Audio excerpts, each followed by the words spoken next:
Hi everyone, I am Shiv Gupta.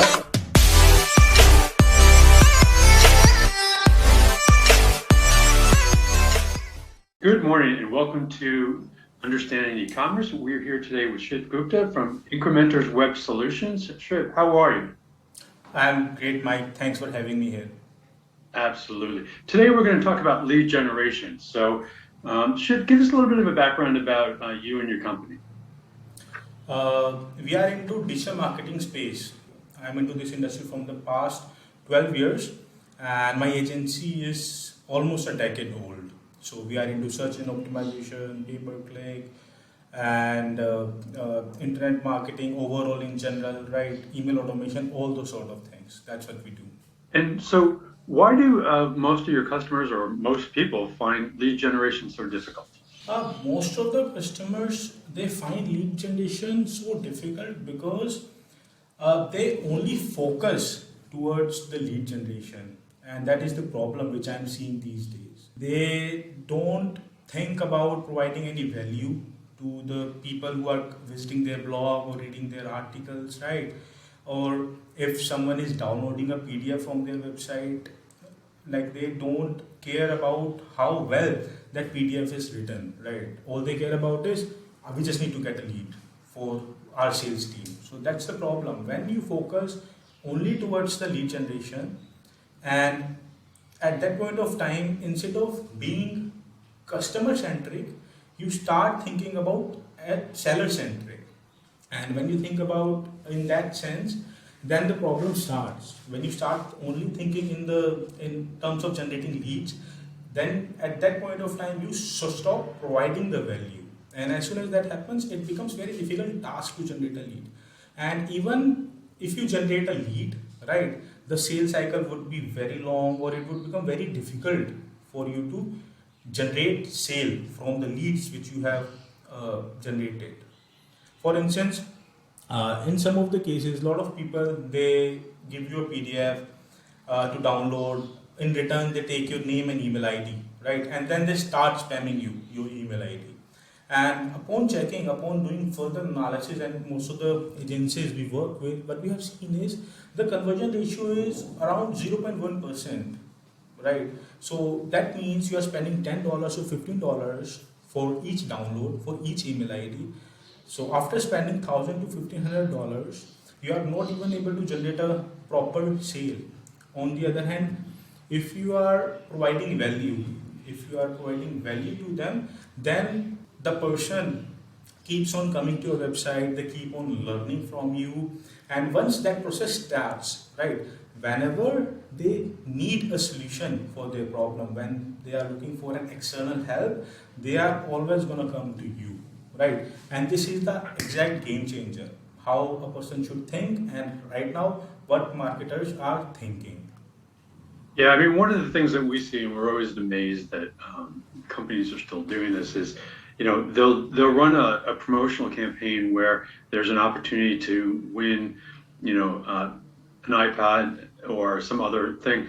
Most people will be happy to sign up for that, for the chance to win that, but they have no connection back to the customer. So, Exactly. once I sign up for that and then I start receiving emails, I have no interest in the company. I just wanted to win an iPad.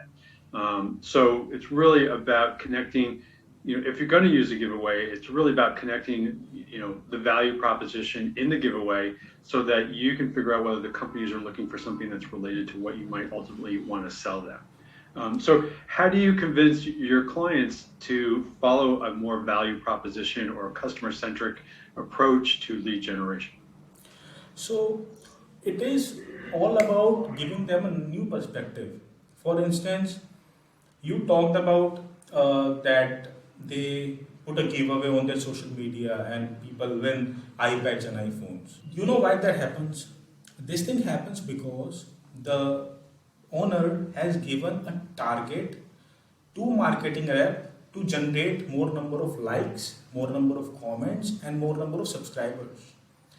And this is why instead of thinking in that direction, instead of providing value to the users, they start thinking in the wrong direction, and they start focusing on only fulfilling their targets, right? They just focus towards like the sales, right, and they become seller centric. They work on fulfilling their target.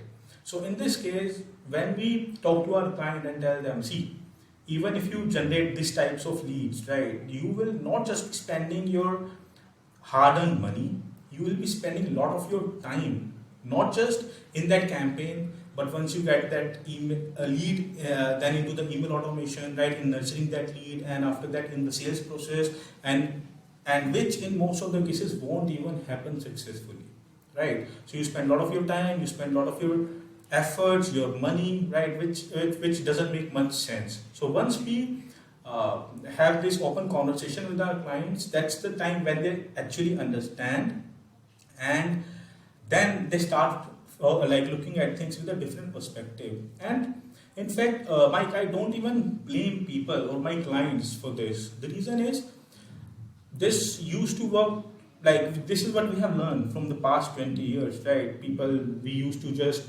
measure them based upon how much target they have achieved. And every company I go in, right, the performance is measured based upon all these factors, number of leads generated. And I think this has to change. The performance of marketers should be measured on different aspects.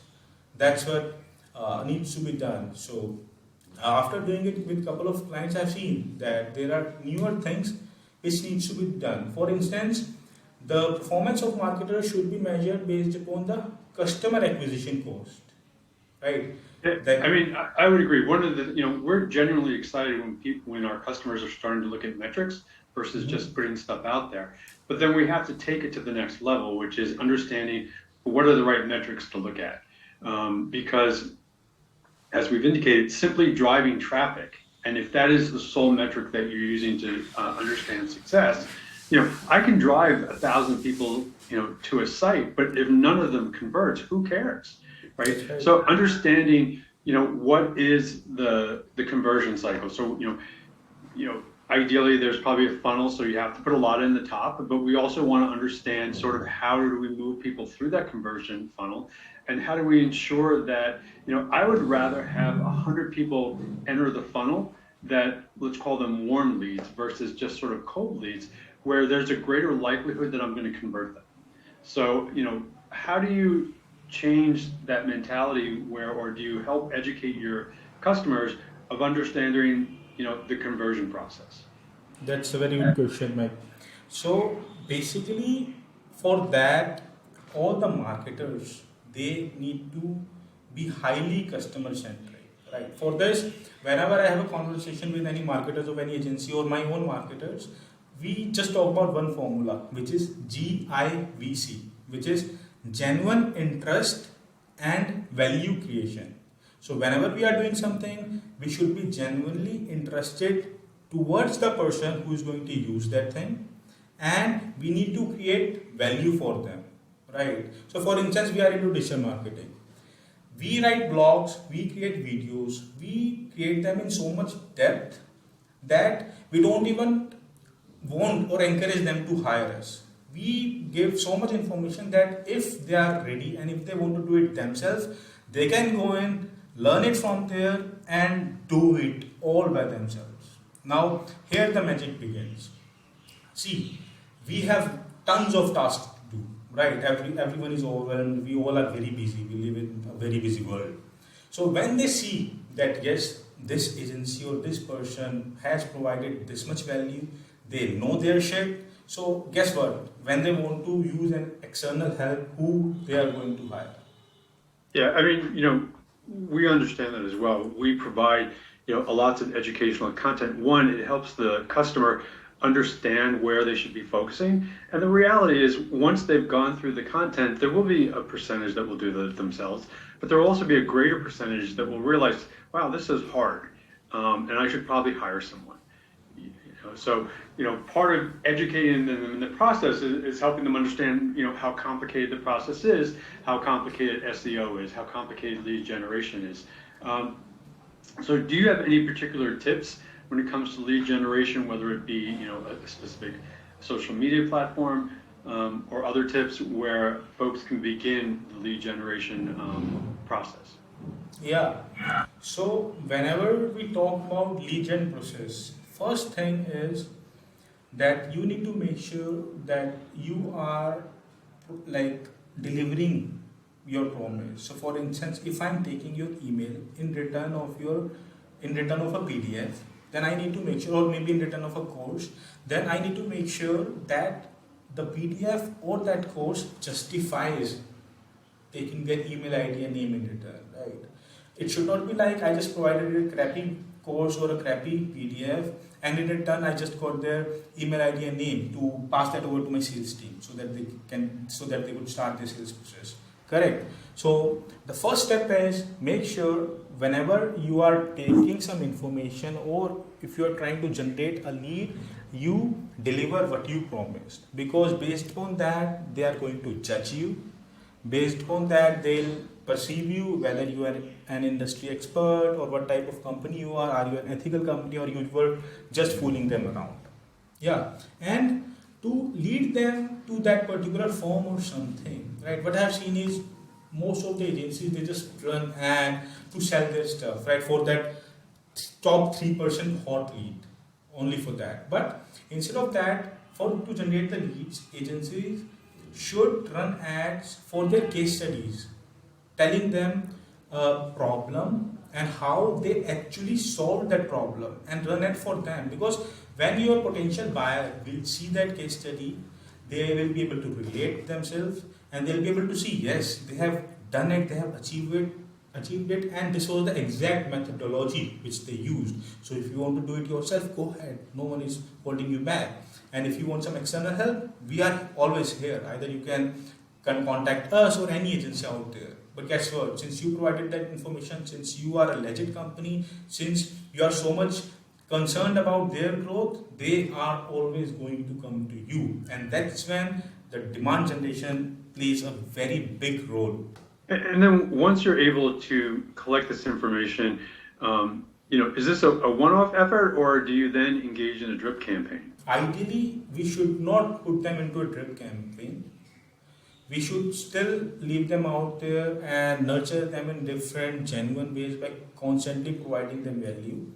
So yes, we'll have to do drip campaign because ultimately we need to produce results. These days, marketers and salespeople are expected to generate revenue.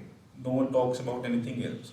So they'll have to do that. So in the drip campaign, I would suggest just provide them information, core value, nothing else, based on their interest, zero spam. If you are doing that, then gradually down the road, you will get more number of leads and the sales cycle will reduce. The sales will happen very fast. If you are doing proper work in demand generation, proper work in marketing, you won't have to spend too much time into the sales process. So that's how it works. And what's the difference between lead generation and demand generation? Oh, that's a very beautiful question. Like what I have seen is a lot of people are confused what lead generation is and what demand generation is. And after working with a lot of clients, you can say that in the funnel, lead generation is the last part and demand generation is where everything starts. When you are focusing only on generating leads, you will not be able to provide the value, right? In demand generation, you are only providing the value and it's up to them whether they want to hire you or not. In lead generation, you constantly try to engage them in terms of showing your products and services. For instance, right now we are into the COVID era, right? And Zoom and webcam companies, they are booming. So a good proposition for Zoom to have a better demand generation campaign would be how, like, they should get involved in these topics, how to be more productive at your home or how to have a more productive calls with your colleagues while sitting at your home. And this is a problem, and they should just suggest solutions that how they can do it, right? Instead of just saying Zoom is a conferencing software, go ahead, try it, use it, try it. So when you are saying Zoom is a conferencing software, you are telling about your product and services, that is lead generation. When you are talking about their pain and the solution for it, then that is about demand generation. That's the whole difference between these two.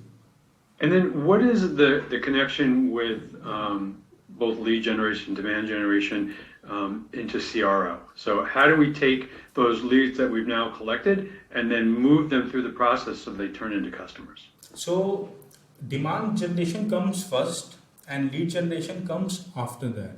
So into your CRO, once you have captured an email or captured a lead, then you need to constantly update them about the problems which they are facing and potential solutions. You don't need to talk about your products, you don't need to talk about your services. That's when it's more towards demand generation side. When you start talking about that you can solve this problem, it's all about you, it's all about seller-centric, that's when it starts going towards the lead generation or lead nurturing. When do you go back and revisit your messaging if you find that the people that are entering the funnel aren't your ideal clients or your ideal prospects? So if you are doing it correctly, if you have done the demand generation correctly, then there are very less chances that the leads which you are getting are not your ideal clients. Because again, one of the metric which I was suggesting earlier for demand generation is to see the quality of leads, to see the sales cycle. But when you are focused, see, you were very right when you were saying about the iPad thing. If you will just make a form and say, give your email ID and name, will give you an iPad. So you will get poor quality leads. At that point of time, you are on the lead generation side. But when you are towards the demand generation side and you are talking about the problems and their potential solutions, then obviously only interested people will come into your pipeline, into your sales funnel. So that's where the difference begins. So that's why I encourage all my clients and everyone to be more towards demand side instead of lead generation side. And when you say look at your quality metric, how do you define your quality metric? Is it a warm lead? Is it closed? What do you use to assess the quality of the leads that are coming through? So the quality of leads that are coming through, we basically see what was the amount of customer acquisition cost, number one. What was the win rate on inbound leads versus outbound leads? And one another interesting thing which we use is inbound revenue contribution. Like what percentage of revenue coming to you from this inbound leads as compared to the outbound ones? What percentage of your company revenue? Whenever I in most of the cases what I have seen is it's only 5% or 10%, and ideally it should be 35%, 40 or 50% through that. And once you start doing that, the entire scenario of 50% being inbound versus outbound. 50%, yeah, your revenue generation through inbound. That should be the performance metric of the marketers rather than how many leads they have been generated, right? And plus the sale, you can also look at the sales cycle length of inbound versus outbound, right? When you are going to them versus when they are coming to you. So these are a couple of matrices which you can compare and see the performance and measure everything. One of the metrics you also mentioned earlier was cost to acquire. Is there a significant difference when you look at the cost to acquire by inbound versus the cost to acquire by outbound? Is inbound cheaper? Inbound is, when done right, inbound is definitely very cheaper. Like we had a quick conversation earlier that you spend $10 or $15 per email, right, to give, and in return you give them PDF.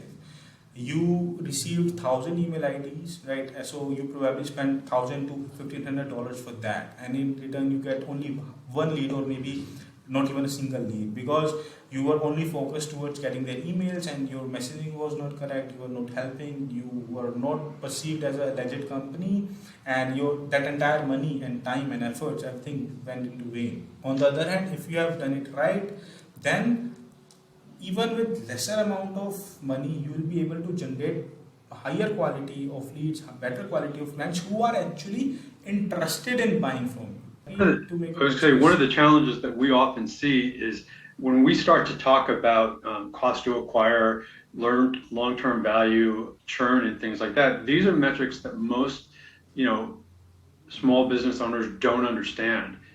So we find that we need to do a considerable amount of effort in educating people around these particular metrics, because I think to be successful, you really need to understand your cost to acquire and relative to your long-term value, and then ultimately what's your churn look like.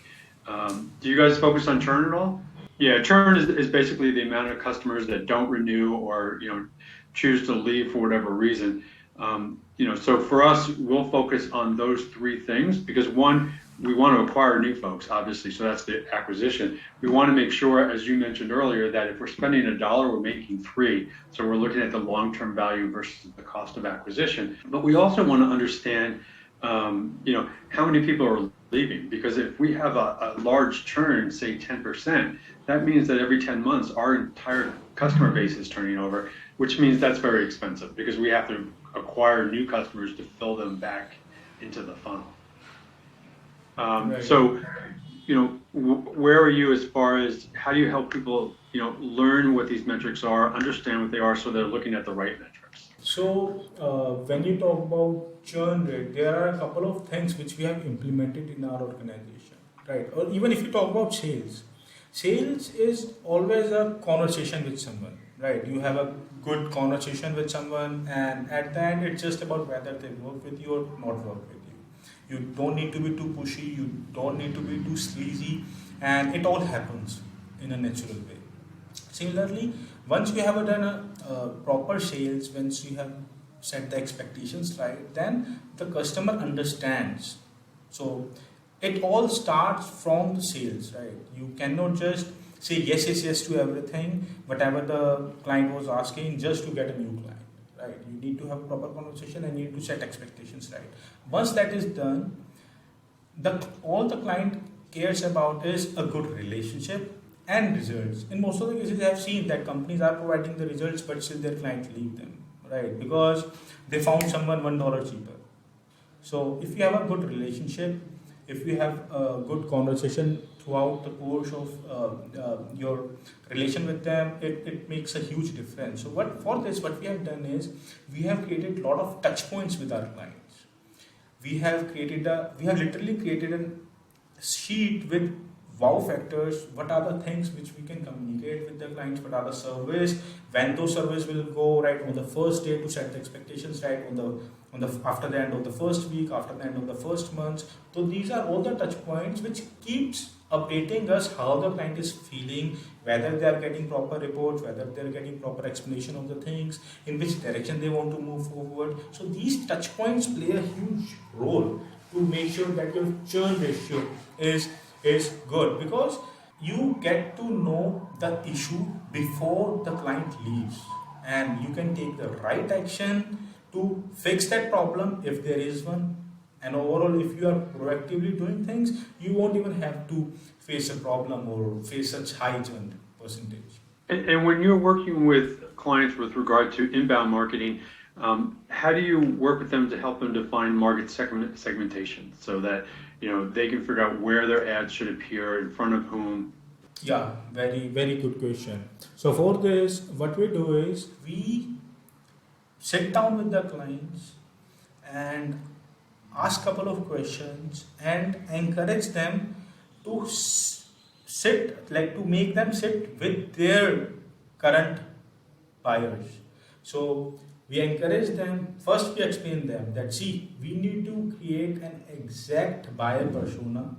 We need to know their name, their demographics, their age, where they are spending time, how much time they are spending, how do they travel to work, what are the other websites which they visit when they are free. So just a small surveys we create for our clients, or we ask our clients to hire a third-party agency to create a survey form for them, 100% customized for them. They cannot just use any random survey out from the Google, right? It should be highly customized based upon what client is providing.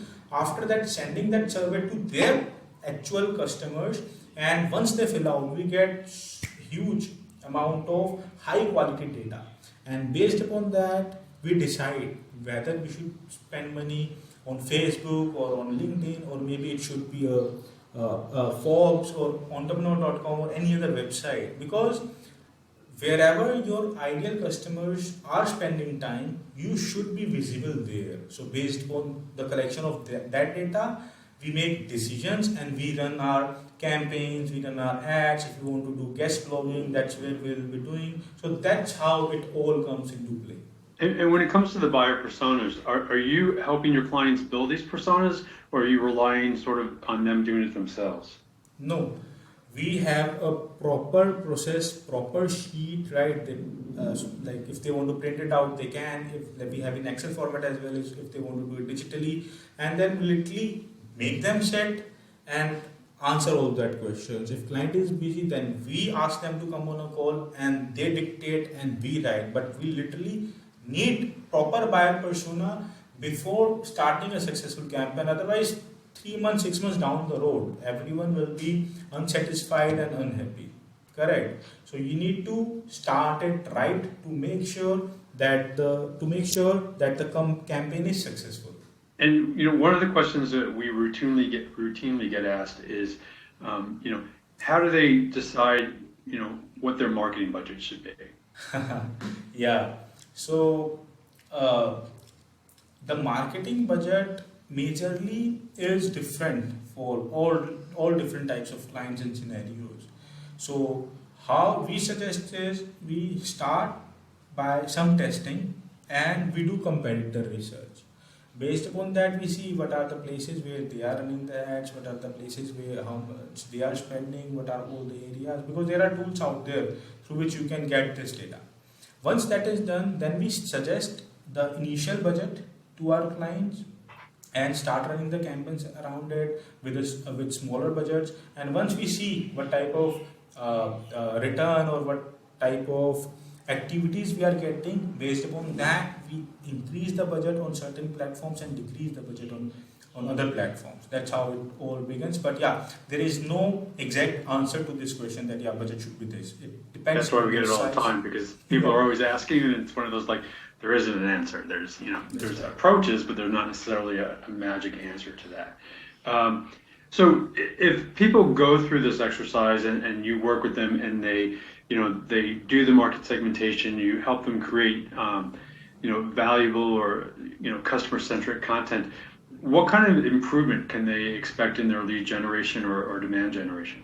So initially we study where they are currently at, what type of advertisement they are doing, right? The first and foremost thing is to hire a good copywriter who could talk about the pains of their buyers on their website, right? Once you do that right and you start running the campaigns, the magic begins. So we have seen huge growth, like we have seen up to 2,000, 3,000% growth of our clients as well, with small tweaks, I would say, not even heavy lifting. So that's how it all starts. You just need to focus what is right. You need to have your messaging right on your website. You need to add value to the visitors of your website and everyone around your social media and everything. And once they all are correctly done, everything starts taking shape, and the tipping point is the tipping point you can expect very soon. So if people want to learn more about Incrementors Web Solutions, where would they go and where should they find you? Yeah, sure. So they can visit our website. It's incrementors.com, or they can go to my YouTube channel as well. It's / Shiv Gupta Incrementors, or they can scroll down to my website and at the bottom they can see the link to our YouTube channel. It's incrementors.com. Yeah, and we'll put the links below so that folks can find that. Is your YouTube channel around educational content? What do you typically talk about on your YouTube channel? It's only and only about educational content.